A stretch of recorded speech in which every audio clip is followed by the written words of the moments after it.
ከአንዴም ሁለቴ ኤርትራ ልኬያቸዋለሁ። የላኳቸው የትግራይን ህዝቤን አታገሷቅሉ፣ ሀብቱን አትዝረፉ፣ ጸቡ ከቲፒኤልኤፍ እንጂ ከትግራይ ህዝብ አይደለም የሚል ነው። አቶ ገዱ አሁን እኛ ጋር የሉም፣ ግን ክር አላቸው፣ ህሊና አላቸው። ዛሬ ቢደብቁ በታሪክ ውስጥ ይወጣል።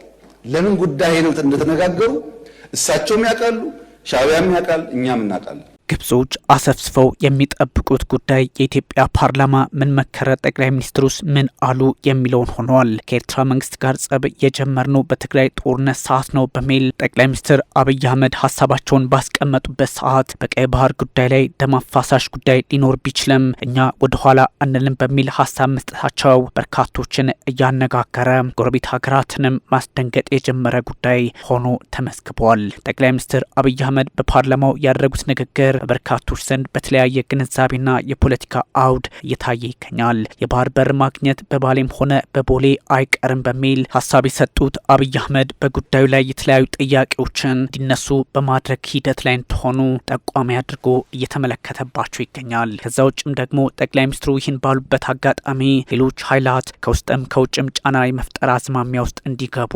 ያደረጉ ይገኛል ተብሏል። በተለያዩ አጋጣሚዎች የባህር በር የማግኘት ጉዳይ አይቀሬ መሆኑን የደመደሙት ጠቅላይ ሚኒስትሩ የተለያዩ የፖለቲካ ረዳዶችን ታሳቢ ማድረግም ግድ እንዲል አድርገዋል። አብይ አህመድ ለህዝብ ተወካዮች ምክር ቤት አባላት የባህር በርን በተመለከተ ጥያቄ አንስተውላቸው ምላሽ ሰጥተዋል። ታዲያ ስለሚሰሩ ዲፕሎማሲያዊ ጉዳዮች ይናገራሉ።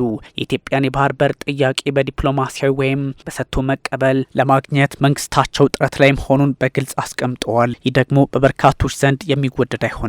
በተለይም እንደነ ግብጽ ያሉ ሀገራት የዲፕሎማሲውንም መንገድ ሆነ ወታደራዊ ፍጥጫውን አማራጭ አድርጋ ኢትዮጵያ ትመጣለች የሚል ረዳድ አላቸውና ችግሩ እጅጉን የባሰ ሊሆን ይችላል። በባሌም ሆነ በቦሌ መሳካቱን አይቀርም በሚል ጠቅላይ ሚኒስትር አብይ አህመድ መናገራቸው ደግሞ ዛሬ ላይ ማሳካት ባይቻል እንኳን ቀጣይ ትውልድ ሊያሳካው የሚገባ ጉዳይ መሆኑን መሰረት ጥለውበታል። የቀይ ባህር ጉዳይ አሁን ጎረቤቶችን የሚያናድር ሆኗል። ቀይ ባህር እስከ 15 በመቶ የዓለማችን የንግድ ልውውጥ የሚሳለጥበት እስከ 30 በመቶ የሚሆነው ደግሞ የመርከቦች እንቅስቃሴ የሚደረግበት በመሆኑ እርግጥም አስፈላጊ መሆኑ ሳይታለም የተፈታ ያደርገዋል። በተለየ አቅጣጫ ሂሳባዊ ስሌቱን ሰርታ ኢትዮጵያ ጫና ለመፍጠር እየሞከረች ነው በሚባልበት ሰዓት ፓርላማው ምን መከረ? ጎረቤት ሀገራት እንደ ኤርትራና እንደዚሁም ደግሞ ከኢትዮጵያ ጋር በባላንጣነት የዘለቀችው ግብጽ ትልቅ ትርጉም ሰጥተው የሚከታተሉት ጉዳይ ሆኗል። የተከበራችሁ ምክር ቤት አባላት፣ አሰብ ላይ የኢትዮጵያ መንግስት ፖርት ገነባ፣ ኤርፖርት ገነባ፣ መንገድ ገነባ፣ ሪፋይነሪ ገነባ እና ተጋጨን።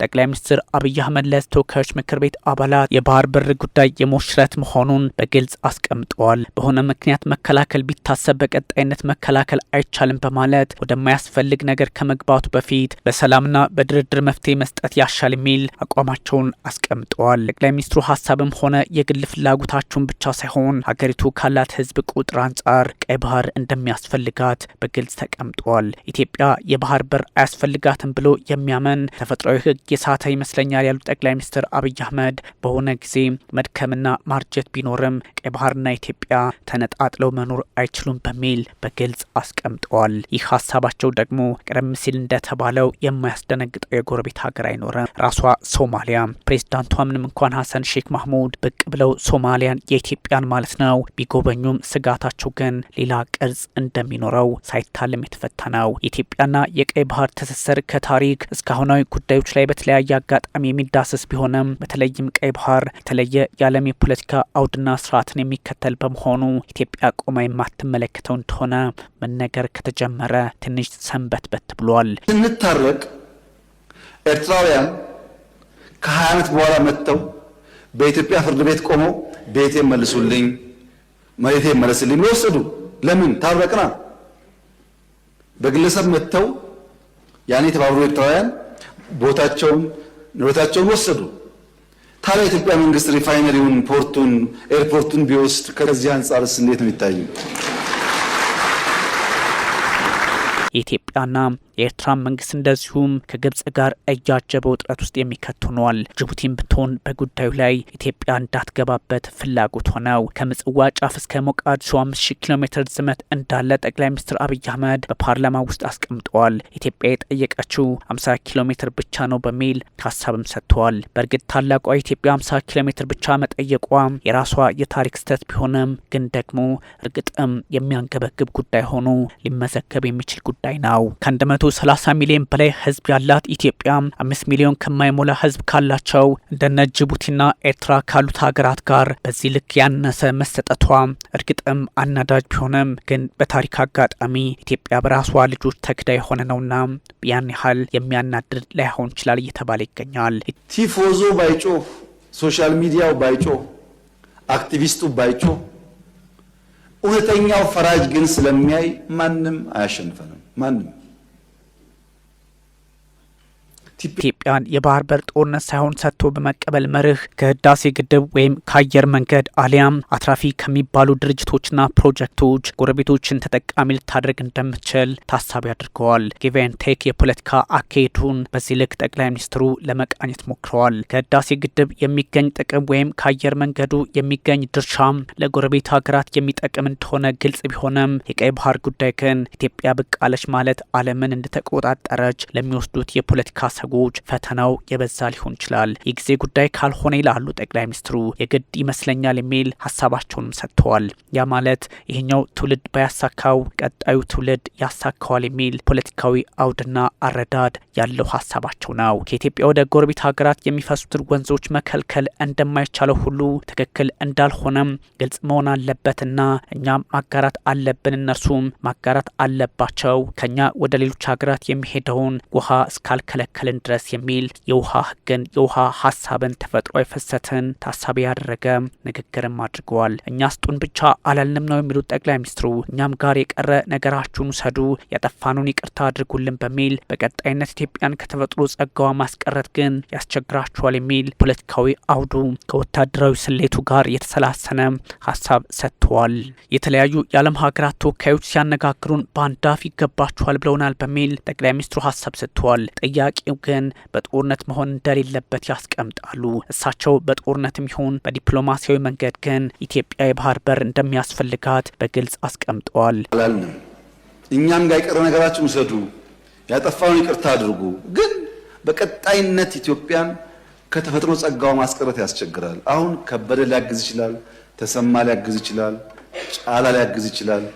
ኢትዮጵያን ማንም አቁማት አያውቅም፣ ማንምም አያቆማትም። ምክንያቱም ቀይ ባህርን መቆጣጠር በዓለም ፖለቲካ ስርዓትና አውድ ውስጥ ዘልቆ እንደመግባት አሊያም መካከለኛው ምስራቅን ከህንድ ውቅያኖስና ከቀይ ባህር ጋር አጣምሮ እስከ ኤዥያና አውሮፓ ድረስ ከፍ ባለ ምልከታ ውስጥ ለማስገባት ይጠቅማልና ወዳጆቻችን እንወያይ፣ እንምከር፣ ጊዜ ስጡን ያሉት ጠቅላይ ሚኒስትሩ ኢትዮጵያም ጊዜ የወሰደችው እንዲወያዩ መስማማቷን ከተናገረች በኋላ ነው በሚል ሀሳባቸውን ሰጥተዋል። ኢትዮጵያ በአሁኑ ሰዓት ከጎረቤት አገራት ይልቅ በራሷ ላይ ትኩረት አድርጋ ለሰላማ መስራት አለባት በሚል የተለያዩ ሀሳቦች ቢነሱባትም ግን ከውስጥም ከውጭም ያለውን ጫና ለመቋቋም ዲፕሎማሲያዊና ወታደራዊ አቅሟ እንዳላት መንግስት ያሳውቃል። በዲፕሎማሲ ረገድ መልካም ጅማሮች እንዳሉ ጠቅላይ ሚኒስትር አብይ አህመድ ያስቀምጣሉ። ጊዜያቸውን ጠብቀው ደግሞ አንድ ቀን ፍሬ አፍርተው ኢትዮጵያን የቀይ ባህር ባለቤት ወይም በዛ አካባቢ የባህር በር እንድታገኝ እድሉ ይፈጠርለታል ተብሎ ይታሰባል። 130 ሚሊዮን ህዝብ ያላት ጎረቤት ዕዳ መሆን አትችልም ነው የጠቅላይ ሚኒስትሩ ሀሳብ። ጠቅላይ ሚኒስትር አብይ አህመድ ከቀይ ባህር ባሻገር የተለያዩ የሀገር ውስጥና የውጭ ፖለቲካዎችንም ለመዳስ ሞክረዋል። ታዲያ የቆጡን አውርድ ብላ እንዳይሆንባቸው የሚል ፖለቲካዊ ንትርክ የገቡ ጎረቤት ሀገራት አሁንም እሳቸውን ከመተቸት ወደ ኋላ አይሉም። ኢትዮጵያውያን ቢሆኑም በተለያዩ የፖለቲካ አቋምና አንጓ ውስጥ ያሉ ይህኛውን ጉዳይ በመልካም ሳይሆን በመጥፎ ሊፈርጁባቸው እንደሚችሉ ሳይታለም የተፈታ ነው። ይህኛው የፖለቲካ ጉዳይ ሳይሆን ቀይ ባህር በየትኛው መንገድ የኢትዮጵያ የፖለቲካ መለኪያና መነጽር ሆኖ የሚዘልቅ መሆኑን ግን ታሳቢ የማያደርጉ አሉ ብሎ ማሰብ ፖለቲካዊ የዋህነት ያደርገዋል። ጠቅላይ ሚኒስትር አብይ አህመድ ከኤርትራ መንግስት ጋር ጸብ የተጀመረው በትግራይ ጦርነት ወቅት ነው በሚል ሀሳባቸውን ሰጥተዋል። በእርግጥ እሳቸው በዚህ ልክ ሀሳቡን ለማስቀመጥ ቢሞክሩም ኢሳያስ አፈወርቂ የኢትዮጵያ መንግስት በተለይም የብልጽግናው ችግሩን ወደኛ ለመግፋት ይሞክራል በሚል ወቀሳቸውን አጠናክሮ ይቀጥላሉ። በኢትዮጵያና በኤርትራ መንግስት መካከል በአሁኑ ጊዜ የሚታየው መቃቃር የተፈጠረው አሁን አይደለም ይላሉ። በቅርብ ጊዜ ሳይሆን በትግራይ ውስጥ ጦርነት የተካሄደ በነበረበት ወቅት እንደሆነ ጠቅላይ ሚኒስትር አብይ አህመድ ሀሳባቸውን አጠንክረው ለምክር ቤቱ ይፋ አድርገዋል። አንዳንድ ሰዎች በኢትዮጵያና በኤርትራ መካከል ችግር የተከሰተው የኢትዮጵያ መንግስት የቀይ ባህር ጉዳይን ስላነሳ ብቻ ነው ብለው ያስባሉ። ግን ደግሞ ያ አይደለም በሚል ሀሳብ ሰጥተዋል። ተሳስታቸዋል በሚል ጠቅላይ ሚኒስትር አብይ ሀሳብ ከመስጠታቸውን ባሻገር ቀይ ባህር የፖለቲካን ብቻ ሳይሆን የኢትዮጵያ የህልውና ጉዳይ ሁለንተናዊ አቅሟና ፍላጎቷ ከታሪክም አሁን ዓለም ከሚፈልገው የፖለቲካ ስርዓት አንጻርም የሚቀዳ እንደሆነ ለመጠቆም ሞክረዋል። ኤርትራ ከተፈጠረችበት ጊዜ አንስቶ በኤርትራና በኢትዮጵያ መንግስት መካከል ችግር እንደነበር ያስታወሱት ጠቅላይ ሚኒስትሩ እኛ ከመጣን በኋላ ችግሩ እንዲፈታ ሞክረናል የሚል ሀሳብም ሰጥተዋል። ታዲያ ጸቡ የተጀመረው ብዙዎች እንደሚያስቡት አይደለም አሉ። የቀይ ባህር ጉዳይ ሲመጣ አይደለም ቀደም ይላል፣ ሁኔታው ከትግራይ ጦርነት ጋር በግልጽ የተቀመጠ ነው በሚል ጠቅላይ ሚኒስትር አብይ አህመድ ለምክር ቤታቸው ሀሳብ ሰጥተዋል። በትግራይ ውጊያ ሲጀመር በመጀመሪያው ዙር ሽሬን ካስለቀቅን በኋላ የኤርትራ ጦር ከኋላ ተከትሎ ሽሬ ገብቶ የአንዳንድ ግለሰቦችን ቤት ፎቅ ማፍረስ ሲጀመር ጸብ ተጀመረ፣ አልተናገርንም እንጂ በሚል ሀሳባቸውን ሰጡ። ያ ማለት በኤርትራ መንግስትና በኢትዮጵያ መንግስት መካከል ወይም ወታደሮቻቸው ጦርነት ውስጥ ለመግባት ሞክረው ነበር የሚል ሀሳብ እንዳለው በግልጽ ያስቀምጣል። በጉዳዩ ላይ ግን ማብራሪያ ይፈልጋል። ያ ማለት በዛ ሰዓት የኢትዮጵያ መንግስት ከኤርትራ ወታደሮች ጋር የሚጋፈጥበት ወታደራዊ አቅሙ ስለሌለው ዝምታን እንደመረጠ ይጠቁማል። አክሱምን ይዘን ስናልፍም እንደዛ ሆኗል። አክሱም ገብቶ ወጣቶችን በጅምላ ሲረሽን ጸብ ተፈጽሟል። ጸቡ ተጀምሯል። አድዋን ይዘን ስናልፍ አድዋ ሄዶ ፋብሪካዎችን ሲፈታ ሲሰርቅ ጸብ ተጋግሏል የሚል ሀሳብም ሰጡ። እናም ጠቅላይ ሚኒስትሩ በዚህ ልክ ሀሳባቸውን ማጋራታቸው በብዙዎች ዘንድ በተለያየ አቅጣጫ እንዲታይ አድርገዋል። ጠቅላይ ሚኒስትሩ ያኔ ድል ካደረጉ በኋላ የኤርትራ መንግስት ችላ አሉት ወይም ደግሞ ጫናውን ለራሳቸው ብቻ አድርገው ወስደው ኃላፊነቱን ግን አጋሩ የሚል ሀሳብም ያላቸው አለ። ግን ደግሞ የኢትዮጵያ መንግስት አሁን ባንጸባረቀው አቋሙ ለትግራይ ህዝብ እንደ ፍትህ ባይቆጠርም ችግሩን ግን ከተለያየ አቅጣጫ ለማየት እድል ይሰጣል። ታዲያ በዚህኛው አጋጣሚ የኢትዮጵያው ጠቅላይ ሚኒስትር አብይ አህመድና የኤርትራው ፕሬዝዳንት ኢሳያስ አፈወርቂ በዲፕሎማሲያዊ ልምዳቸው ሀሳቦችን እኩል ማየት አለባቸው ተብሎ ይታሰባል። በእርግጥ ኢሳያስ አፈወርቂ በበርካታ ጉዳዮች ከልምድ አንጻር ከጠቅላይ ሚኒስትር አብይ አህመድ እንደሚበልጡ ቢነገርም መሬት ላይ ያለው ሀቅ ግን ኢሳያስ ልምድ የሌላቸው፣ ጠቅላይ ሚኒስትር አብይ አህመድ ልምድ ያላቸው መስሎ ታይቶባቸዋል። ያም ሆኖ ግን የኤርትራና የኢትዮጵያን የሆነው የልማትና የዲፕሎማሲ እንደዚሁም ደግሞ የአቅም ሁኔታ መገምገም ይህኛውን አረዳድ እውነትም ወይም ሀሰት ለማለት እድሉን ይፈጥራል። አብይ ከኢሳያስ ይበልጣሉ ወይስ አይበልጡም? ጥያቄውን በበርካታ መለኪያ ማየት ቢያሻም ግን ደግሞ አሁን ባለው የፖለቲካ ሁኔታና ሀገራቸውን በተቆጣጠሩበት መንገድ ውጤቱን ሁሉም የሚያውቀው በመሆኑ ምላሹ ያጎዛገበም ቢሆን በግልጽ ተቀምጧል። እንደዚህ አይነት አጋጣሚ ደግሞ አዲራክ ደርሰን የመድኃኒት ፋብሪካውን የሚነቅለውን ነቅሎ አልነቀለው ያለውን ሲያፈርስ እኛ ደግሞ ዝም አላልንም፣ ያኔ ጸቡ ተጀመረ የሚል ሀሳብ ሰጥተዋል። ታዲያ ይሄኛው ከመካከለኛው ምስራቅ ፖለቲካ አንጻርም አብሮ የሚታይ ሊሆን እንደሚገባው በግልጽ ተቀምጧል። ታዲያ የቀይ ባህርን ጉዳይ በስፋት ያነሱት ጠቅላይ ሚኒስትር አብይ አህመድ ቀይ ባህር ላይ ብቻ አልቆሙም። የትግራይን ጦርነት ከኤርትራ አንጻር ለመቃኘት ሞክረዋል። እዚህም ላይ አልቆሙም። በህዳሴም ላይ አንድ ብር እርዳታ አንድን ብር ብድር ኢትዮጵያ አልወሰደችም በሚል በኩራት የተናገሩበት ሌላኛው የዲፕሎማሲ ንግግራቸው ሆኗል። አድዋን ይዘን ስናልፍ አድዋ ሄዶ ፋብሪካዎች ሲፈታታ ሲሰርቅ ጸብ ተጋግሏል። ጠቅላይ ሚኒስትር አብይ አህመድ ለህዝብ ተወካዮች ምክር ቤት በህዳሴ ግድብ ግንባታ ወቅት ገርድ አንድን ብድርና እርዳታ ኢትዮጵያ ከየትኛውም ወገን አለመውሰዷን በኩራት መናገራቸው በእርግጥም የእሳቸው መንግስት ብርታት ሳይሆን የህዝቡንም ጥንካሬ አብሮ የሚዳስ ሆኗል። ጠቅላይ ሚኒስትር አብይ አህመድ ለህዝብ ተወካዮች ምክር ቤት የሰጡት ሀሳብ ሁሉ ከዲፕሎማሲው አንጻር የሚመነዘር ነው። ጠቅላይ ሚኒስትር አብይ የ2018 በጀት ዓመት የ6 ወራት የስራ አፈጻጸም ሪፖርት ላይ ከምክር ቤቱ ለተነሱላቸው ጥያቄዎች ሲመልሱ የቀይ ባህር፣ ኤርትራ በተለይም በትግራይ ጉዳይ እንደዚሁም የህዳሴው ግድብን በስፋት አንስተዋል። ያም ሆኖ ግን ጠያቂዎቻቸው የተልፈሰፈሰ የድልድይ ፖለቲካን ለማንሳት ቢሞክሩም እሳቸው በተወሰነ መጠን ከዲፕሎማሲው አንጻር ሀሳብ ለማንሳት ሞክረዋል። በጀግኖች ኢትዮጵያውያን ቁርጠኛ አቋም በሀገር ውስጥም ከሀገር ውጭም ባሉ ኢትዮጵያውያን በቁርጠኝነት ጨክነው በጋራ ቆመው ስለሰሩ የተከወነ ፕሮጀክት ነው በሚል ስለ ህዳሴው ግድብ ተናግረዋል። የአሜሪካው ፕሬዚዳንት ዶናልድ ትራምፕ ሀገራቸው የታላቁ ህዳሴ ግድብ ግንባታን በገንዘብ መደገፏን በቅርቡ በተደጋጋሚ ተናግረው ነበረ። ታዲያ ፕሬዚዳንት ዶናልድ ትራምፕ በዚህ ልክ ሀሳባቸውን እያጋሩ ባሉበት ሰዓት ጠቅላይ ሚኒስትር አብይ አህመድ ከማንም ብድር አልወሰድንም ከማለት ውጪ ሌላ ሰፋ ያለ ሀሳብ ለመስጠት አልፈለጉም።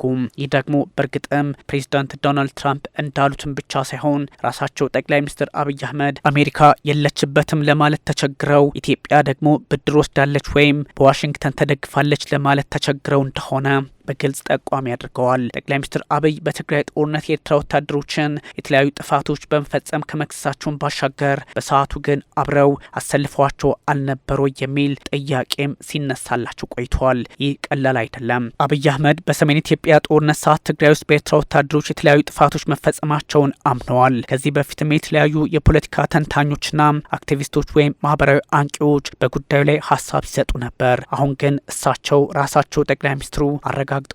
በሀገራቱ መካከል አሁን ለተባለው ችግር መነሻው ያ እንጂ የቀይ ባህር ጉዳይ እንዳልሆነ ዓለም ልታውቅ ይገባል ያሉትም ከዚህ አንጻር ነው። ጠቅላይ ሚኒስትር አብይ በኤርትራና በኢትዮጵያ መካከል አለመግባባት የተጀመረው በቀይ ባህር ጉዳይ አለመሆኑን ግምት ውስጥ አስገቡ ቢሉም ጉዳዩ ግን ከተለያየ አቅጣጫ አብሮ የሚታይ ነው። በሁለቱ ሀገራት መካከል አለመግባባት የተጀመረው በዚህ ጦርነትና በቀይ ባህርን ብቻ ሳይሆን ቀደም ባለው ጊዜ እንደነበር ደግሞ ማስታወስም ያን ያህል አዳጋች ላይሆን ይችላል። ጠቅላይ ሚኒስትሩ ጉዳዩን በተመለከተ ከኤርትራ ከፍተኛ ባለስልጣናት ጋር እንዲነጋገሩ የቀድሞውን የውጭ ጉዳይ ሚኒስትር ገዱ አንዳርጋቸውን ልከው እንደነበረ ወይም ደግሞ በክትል ጠቅላይ ሚኒስትር የነበሩት አቶ ደመቀ ወደ ኤርትራ ሄደው እንደነበር ለማስታወስ ሞክረዋል። ግን ደግሞ ፖለቲካው ሌላ ቅርጽ የያዘ ሆኗል። ሁለቱም አሁን በስልጣን ላይ የሉም። እንደዚህ አይነቱ ጉዳይ ደግሞ የተለየ የፖለቲካ አረዳደን ታሳቢ ለማድረግ ያስገድዳል።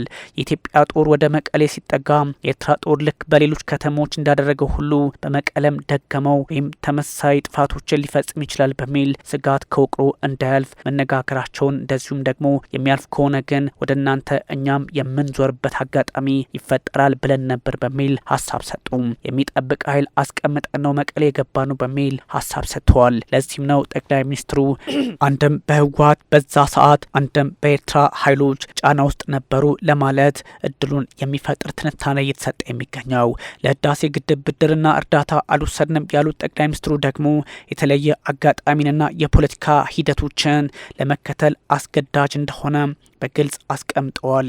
ሰባተኛው የሀገሪቱ ምርጫ፣ የውጭ ምንዛሬ ክምችትና ሌሎች ጉዳዮች እንደዚሁም ኢትዮጵያ ምንም አይነት ኮመርሻል ብድር አልተበደረችም ማለታቸው፣ ለህዳሴ ግድብ ብድርና እርዳታ 1 ብር አልወሰድንም ማለታቸው፣ ከኤርትራና ከቀይ ባህር አንጻር እንደዚሁም ደግሞ የዓለም ፖለቲካ ምን ይመስላል ከኢትዮጵያ የዲፕሎማሲ መነጽርና አካሄድ አንጻር የሚለውን በስፋት ጠቅላይ ሚኒስትሩ ለምክር ቤቱ አቅርበዋል። ለቀረበላቸው ጥያቄም ምላሽ ሰጥተዋል። በእርግጥ የቀረበላቸው ጥያቄ በአብዛኛው መሬት ላይ ሊያርፍ የማይችልና ለተለያዩ ክልሎች ወይም ደግሞ ለመጡበት አካባቢ ስለ ድልድይ መሰበርና መጠገን አይነት ወይም ደግሞ እሳቸውን ከማመስገን የፖለቲካ ፍላጎት አንጻር የተቃኘ እንደሆነ ብዙዎች ሀሳብ ቢሰጡበትም ግን የጠቅላይ ሚኒስትሩ ሀሳብ በተለይም ከዲፕሎማሲው አንጻር ከፍ ያለ አጀንዳ እንደነበር ግንዛቤ ውስጥ ማስገባት አስገዳጅ ሆኗል።